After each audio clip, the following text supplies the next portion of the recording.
Hello, English learners. Welcome to the English with Michael YouTube channel. And I've got a very useful grammar lesson for you today. Today, I want to talk about conjunctions, also known as connectives. These are really, really important in any kind of form of language. So whether you're talking, writing, even reading, it's really useful to know different conjunctions and how to use them as well.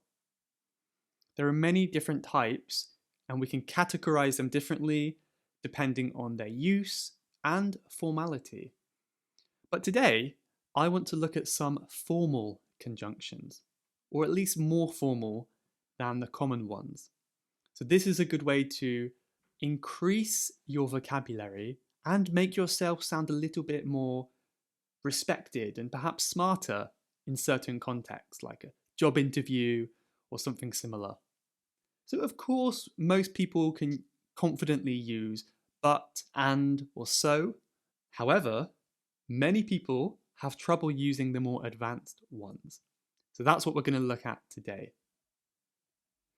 A conjunction is a word that joins two parts of a sentence together. A common and simple one is the word and. I like pizza and I like burgers. I like both. I join it together. I don't have to say two sentences. I can put it in one sentence. But today I'm going to look at 5 formal conjunctions that we can use to improve our English speaking or writing. The first one I want to look at is one that used to show contrast. And it's a little bit similar to the word but is kind of the simple version, almost the same. But this word is whereas. Whereas. So it looks like the word where and as, but they've been put together in one word. Whereas is commonly used when we want to talk about two things and how they are different from each other. I love the rainy weather, whereas my brother does not. So here, I'm trying to talk about the contrast between what I like and what my brother likes. It's used to talk about the contrast between two things. For example, we couldn't say, I look smart, whereas I'm stupid. I could not say that because I'm only talking about myself. We could use but in that case, but I'm stupid. But with whereas, it has to be two different things we're talking about and comparing. So I could say, I may look smart, whereas my brother does not look smart. So that's not true. But in this case, we're comparing two people and their qualities and how they are different. This video will help your English, whereas my last video will not. I'll let you decide that for yourself. Hopefully they both will. But see if you can think of your example sentence using whereas, and let me know in the comments below. The second conjunction I want to look at today is one that shows comparison. Comparison. So we use this to compare how two things are similar. And that is the word similarly. It's quite hard to pronounce. Similarly.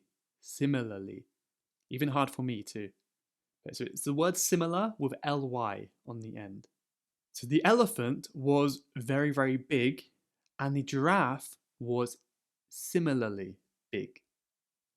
So I'm comparing the giraffe and the element. Element?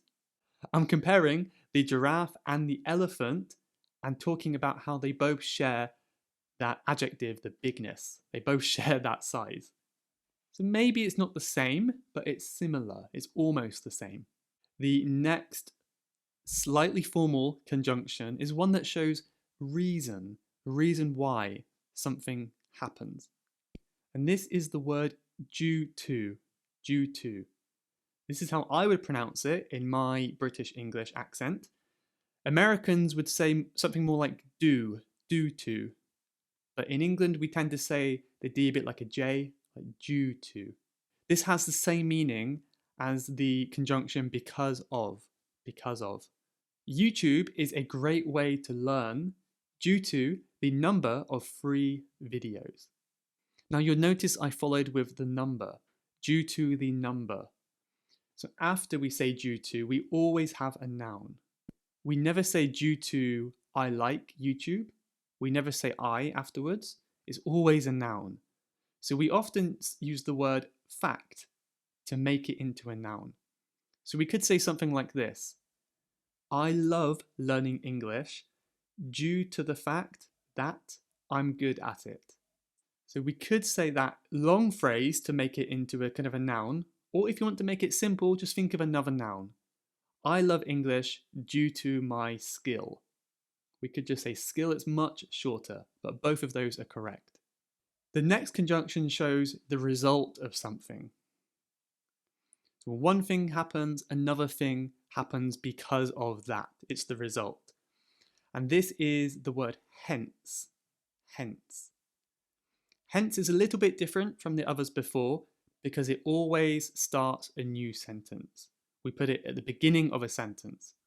So I could say, so right now I'm living by the beach, hence the number of shells I have in this room. What a beautiful shell. So in this example, the result of living by the beach is the shells I have in this room. Another example, Thailand can be a very cheap country to visit. Hence the number of tourists that go there every year. So you've got the statement and the result of that statement. So again, see if you can think of some examples yourself. Finally, we will look at a conjunction used to give emphasis. Emphasis. So this makes what you're saying stronger, or kind of gives a little bit of additional information into what you're talking about, like the main thing that you're talking about. So going back to my previous example, I love doing many activities on the beach, primarily shell collecting. So this word is primarily, and it kind of talks about the most important things. So of all the things I like to do at the beach, shell collecting is one of my top favorite. One more example. I've spent a lot of time in South America, primarily in Brazil. So I'm kind of emphasizing one place I have been to, specifically in South America. Okay, so just a quick review on the 5 formal conjunctions we learnt today. First of all, we had whereas. Then we had similarly, due to, hence, and primarily. So my challenge for you is to write an example sentence for each of these conjunctions. So do 5 sentences altogether. If you want, you can do it in a notebook on your computer. What I would really like, however, is if you could leave a comment below this video so I could see what you come up with, and I can also let you know if it sounds natural. So I'd be more than happy to correct your English as well, or maybe it's perfect. Thank you so much, as always. Hope it was a useful lesson, and I'll see you in the next one. Bye bye bye.